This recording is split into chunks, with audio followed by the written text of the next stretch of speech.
When did people start to think that color pink is a girl's color? Why do people think that men who wears pink are lack of masculinity? It is considered as a gender stereotype by many sexologists. The gender stereotype exists from the moment when many children are born. In many Eastern countries, including China, girls' clothes are almost always pink, while boys' clothes are almost always blue. Boys often like to play robots and toy cars, while girls usually like playing Barbie dolls. So, does pink have to do with gender? Sexologist Dominique Grisard analyzed how pink is used to label, stigmatize, feminize boys and men in different times and places in the article Pink Boys, Coloring Gender, Gendering Effect. This video tries to investigate Chinese people's attitudes towards pink boys and the experiences of some Chinese pink boys through interviews and discussion forums on Weibo. Dominique Grisard's article is used to understand the history of pink boys, and Butler's gender performative theory is used to understand the phenomenon of pink boys. Since the 1950s, pink has come to work like a glue sticking femininity to consumer access, to shaping women's culture in visibly effective ways. Dominique Grisard discussed that pink has become a visual affective symbolic proof of their gender nonconformity. In recent years, many progressive parents use the term pink boys to describe children assigned male at birth, who are linked to the color pink and the stigma of gender nonconformity. The phenomenon of pink boys has been a controversial topic in recent years. As Dominique Grisard points out in her article, some American progressive parents are trying to educate the public through blogs, movies, and children's books, get support for pink boys, and create new gender-specific creative vocabulary. And many people think that boys who like pink are sissy.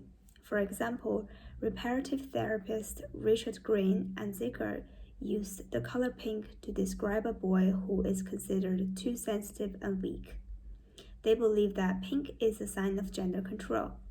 They asked for a repression of gender non-conforming play behaviors and clothing because they believe that repression of exogenous influences would deter and correct a boy's feminine feelings. On the other hand, many people believe that true gender of children are already in their minds and will be exposed anyway. Therefore, there is no need to deliberately correct it. In order to discover Chinese people's attitudes towards pink boys and the experiences of Chinese pink boys, I have interviewed 4 pink boys and created a discussion forum on Chinese Facebook Weibo. The interviews are conducted with the consent of the interviewees. One of the boys, Mark from Beijing, said that, "I loved pink since I was a child. I don't know why I always feel happy when I see something pink, but my mother only bought black clothes for me.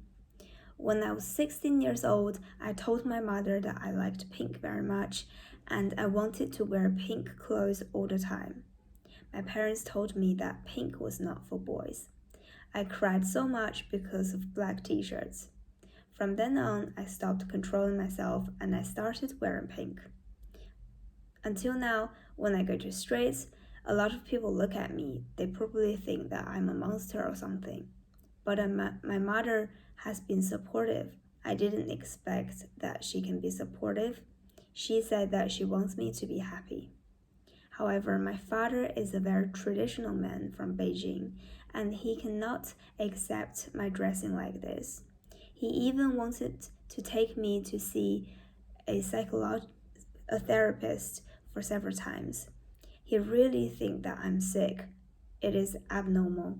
I remember him telling me that he felt ashamed to have a son like me.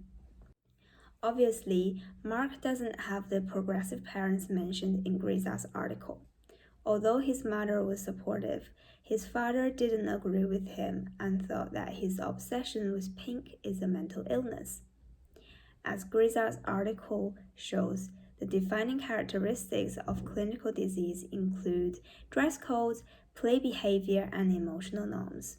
From Marx's experience, we can see that his own father is convinced that pink represents women and the son's femininity is a clinical disease. Peter, another pink boy, is grown up with his sister, and his parents used blue and pink to distinguish between him and his sister. He said, "My parents give us presents for every birthday. I always received blue stuff, and pink is always for my sister. I think pink is better than blue, so I wanted to exchange my presents with my sister every time. I was always jealous of her." He also said, "I love dancing, I love pink, I love red. I think I'm not a boy, I'm supposed to be a girl." Grisa's paper mentions children who use pink to convey transgender identity. The paper mentioned that a child's love of pink is a virtual proof of their true transgender identity. Peter describes himself in a similar way to Jennings' stories mentioned in the paper, in which Jennings describes his anger and sadness when he had to wear clothes he was uncomfortable in. Pink also became proof of Jennings' true gender identity as a transgender girl. How does Chinese public think of pink boys? According to the vote created on the forum of Chinese Facebook Weibo, out of the 2,857 people who voted, 55% said that it was normal for boys to like pink, while 26% said it's strange for boys to like pink, but they said it's people's freedom. And 15% said that pink was too feminine for men and cannot be accepted.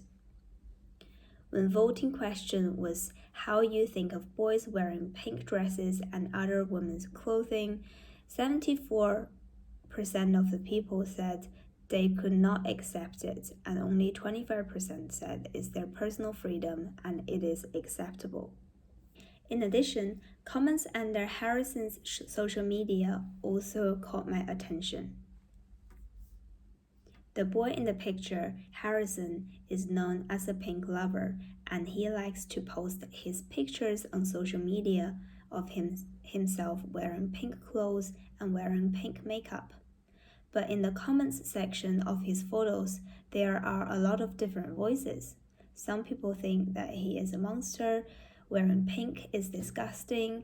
Some people think that what to wear is everyone's freedom. In the comment section of Chinese social media Weibo, most people cannot accept his dress. Different from the vote I posted, very few people seem to support him. Some people think that he is ill, he has gender identity disorder. However, from the caption he posted to the photo, "Fanboy every day, fanboy forever," I think Harrison was clearly aware of his relationship with pink and seemed to be satisfied. Even though he knew he might be bullied for his preference, he didn't give up his love of pink. At the same time, I got a lot of Chinese people's opinions and feelings about pink boys on the forum on Weibo. For instance, a man said, "A man should be a real man. A man should be tough and strong. If a man doesn't want to be strong, you can dress up in women's clothing and wear pink, which is your freedom, but you can wear it at home or not post it online after you wear it. But if you put it on the internet, you need to accept people's judgments. If more boys start to wear women's pinky clothes, what will our world be like? Real man needs to wear men's clothes." Another person said that a real man needs to be masculine. A boy is free to choose what he wants to wear, and no one else has the right to interfere. But there's no doubt that a man without masculinity is a man without responsibility. A country without masculinity is a country without future. Human society, nature, masculine, feminine needs to have a balance. From the comments on the forum, we can see that many Chinese people think that men who wear pink dresses are not masculine and that real men do not wear pink clothes. This reminds me of Grizzard's The Sissy, Masculine Anger, and the Color Khaki topic. According to Grizzard, in the early 1910s, khaki was handpicked as the color of Boy Scout uniform, and the khaki uniform was considered revolutionary, believing that a boy wearing a scout uniform would make a boy behave like a Boy Scout. Men who wear pink are considered sissy. At that time, to be called sissy was the worst thing imaginable. It meant being everything a man wasn't. Therefore, in the current Chinese society, there are still a large number of people relate pink with women. They think masculine men would never wear pink or anything feminine clothing. Another comment on the forum also caught my attention, with one person saying boys who wear pink dresses have gender identity disorder that may be affected by their childhood experiences. When a boy lives with his mother after his parents' divorces, he is more influenced by motherhood and less experienced in getting along and learn from male roles. This idea is supported by Green. According to Green, there was some truth to the psychoanalytic axiom that dominant mothers and absent fathers were conducive to the development of a feminine gender identity in boys. We may be able to conclude from this limited number of people's votes and the discussion on the forum that, although more than half of the Chinese people think it is acceptable for men to like pink, the vast majority think it is unacceptable to wear pink skirts. At the same time, we found from the comments of Harrison's social media and in the forum that majority of people have a negative views towards pink boys. The next part is try to understand pink boys by using gender performative theory. Butler argued that our gender identities are not fixed, but uncertain and unstable. Gender identity can be performative. In her book Gender Trouble, Butler argues that gender is an act reinforced by social norms. Butler makes a distinction between sex and gender and claims that sex does not necessarily mean gender. Butler believes that our gender is shaped by the society and that gender is not what a person is, but what a person does. Butler indicated that it is a doing rather than a being. Gender performative is when we act or imitate a gender, and then through this repetitive behavior and imitation, we become a gender. This means that a person's gender is constructed by our repeated performances. In Butler's views, many everyday behaviors create illusions about gender identity, which are constructed through the dressing styles of body and etc. So that gender is not simply an attitude inscribed on the physical body, but the result of what the body does, which is embroidered in various daily behaviors. The body is not just a simple biological existence, but a social carrier with cultural value and distinguishing gender characteristics. People of different gender are only engaged in different gender practices according to the social norm.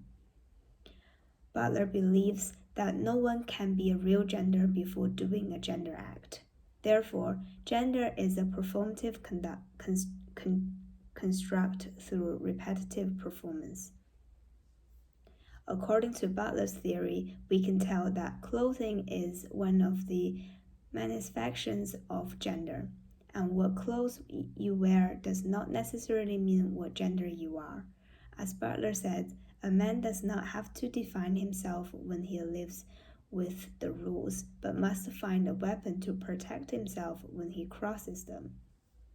Those men who wear skirts and who like the color pink can use Butler's theory as the theoretical support to appeal for support and against the offensive attacks. Overall, this video has investigated some of the Chinese people's attitudes towards pink boys and the experiences of some Chinese pink boys through interviews and some discussion forums on Weibo. The research showed that the majority of Chinese society still have a negative view towards the pink boys.